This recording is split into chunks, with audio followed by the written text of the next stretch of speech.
Dopamine detox. Dopamine detox. Dopamine detox is a lie. Have you ever wondered why you can't physically stop yourself from doing an addictive thing, even though your conscious brain is telling you not to? Well, you're not alone. In today's fast-paced world where digital distractions lurk around every single corner, it's no surprise that we've all found ourselves in the endless scroll at some point. Enter dopamine detox.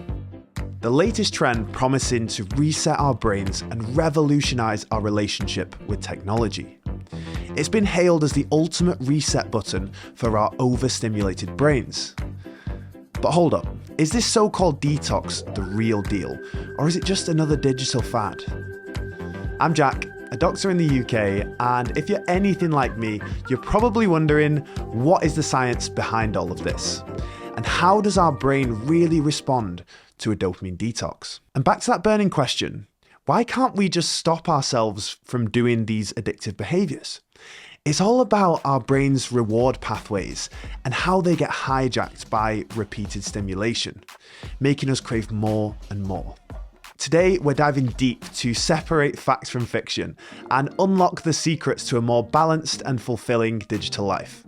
Stick around to the end because I'll be sharing 3 tried and true methods that I personally use to maintain a healthy relationship with technology. These methods focus on sustained behavioral changes rather than just a quick fix.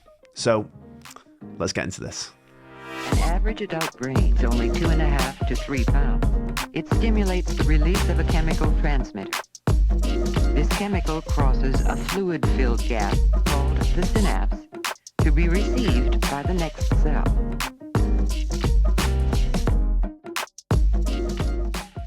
First, let's unpack exactly what dopamine detox is all about.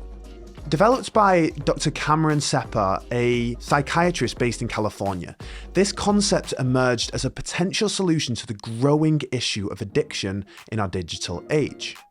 However, Dr. Sepper never meant the term dopamine detox to be taken literally, yet the internet obviously ran with it.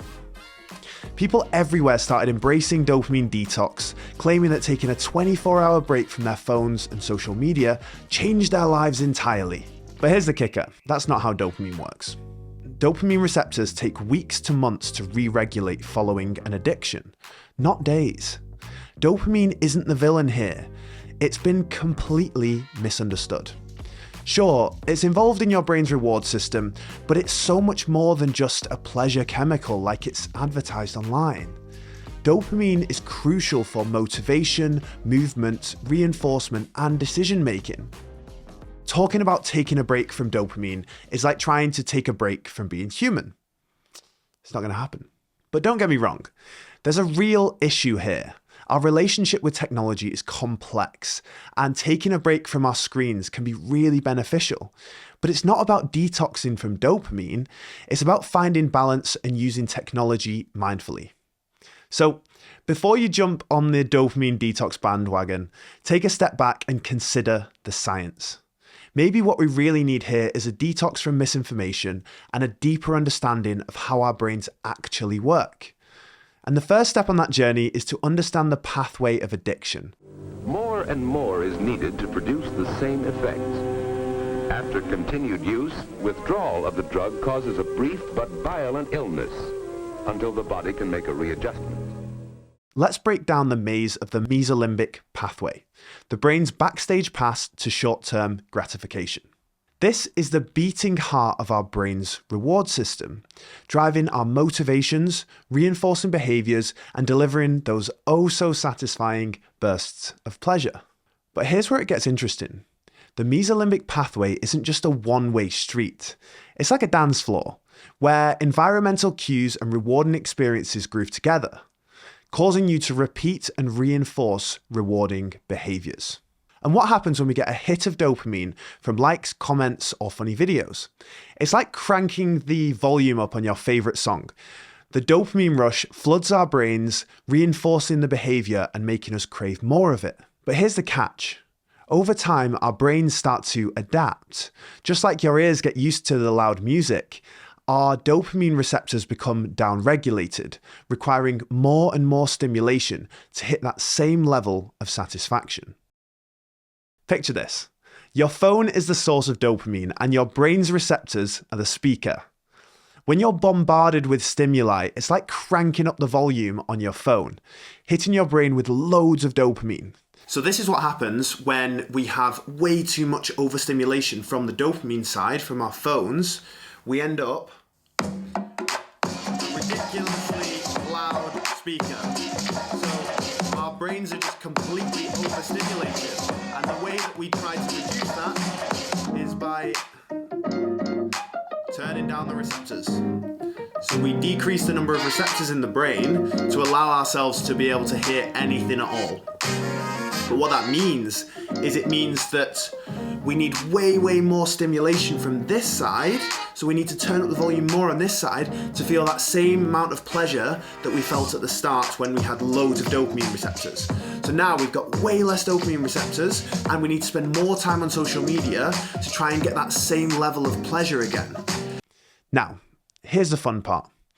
All this noise from the mesolimbic pathway isn't just about craving more likes or comments. It's like your brain's at a Marc Rebier concert and the music is so loud that it drowns out all of the softer voices of long-term planning and thoughtful decision making. It just overwhelms your system entirely.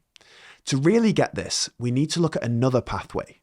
Think of it like the concert conductor who keeps everything in harmony, managing your attention, your decisions, and impulse control. Let's learn about the mesocortical pathway now. In essence, our thoughts are the results of these impulses.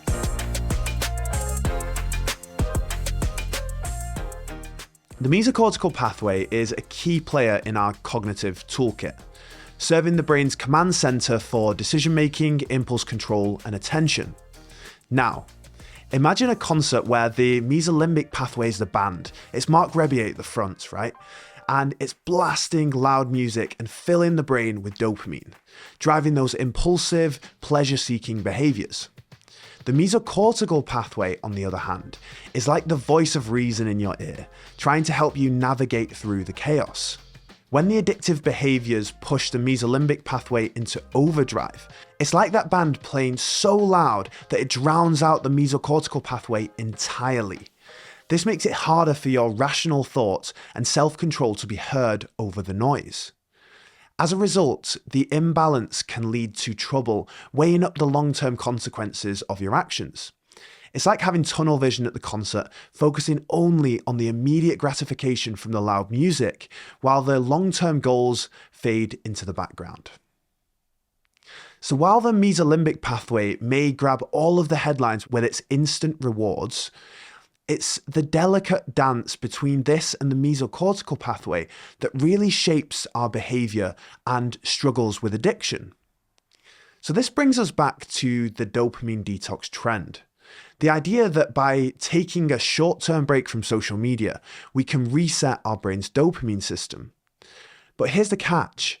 The changes in brain chemistry from addictive behaviors, like the downregulation of dopamine receptors, take weeks to months to reverse, not just a few days. So a quick detox simply isn't enough time for these changes to happen. As we've seen, dopamine isn't the villain. In the mesocortical pathway, it's crucial for reinforcing long-term goals and in impulse control.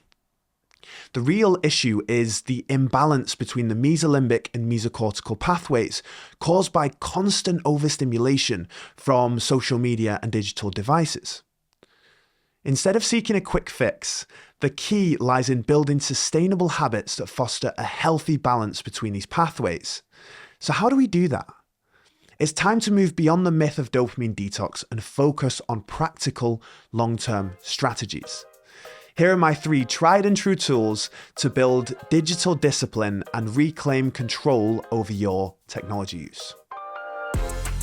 This addiction can affect up to 10% of the population. While I don't have all the answers, here are 3 suggestions to consider and ones that I find really helpful personally. First, consider using the Opal app to limit your screen time. Think of Opal as your personal Morpheus, offering you the red pill to escape the digital matrix. You take the blue pill. The story ends. You wake up in your bed and believe whatever you want to believe. You take the red pill, you stay in Wonderland, and I show you how deep the rabbit hole goes. It helps you wake up from the endless scrolling and reclaim back your time in the real world. By tracking your usage and setting boundaries, you'll become more aware of your addictive behaviors, and it may stop your compulsive scrolling. Next, ask yourself, are you seeking information, connection, or entertainment? Social media can be a refuge, a hub of social interaction, or a bottomless pit of time-wasting cat videos. By consciously choosing how you engage with digital platforms, you can align your usage with your values. Be mindful of how you're engaging with it. And finally, consider incorporating elements of attention restoration therapy into your daily routine. Spending time in nature has been proven to help restore your focus and attention. I personally find that a walk in the park gives me a perspective I can't get from staring at a digital screen. Remember, the key to digital discipline is consistency and intentionality. By adopting these practices into your daily life, you can cultivate a healthier relationship with technology and prioritize your well-being. As we wrap up our discussion on digital habits and dopamine, it's clear that finding balance is key to unlocking the potential of our digital experiences.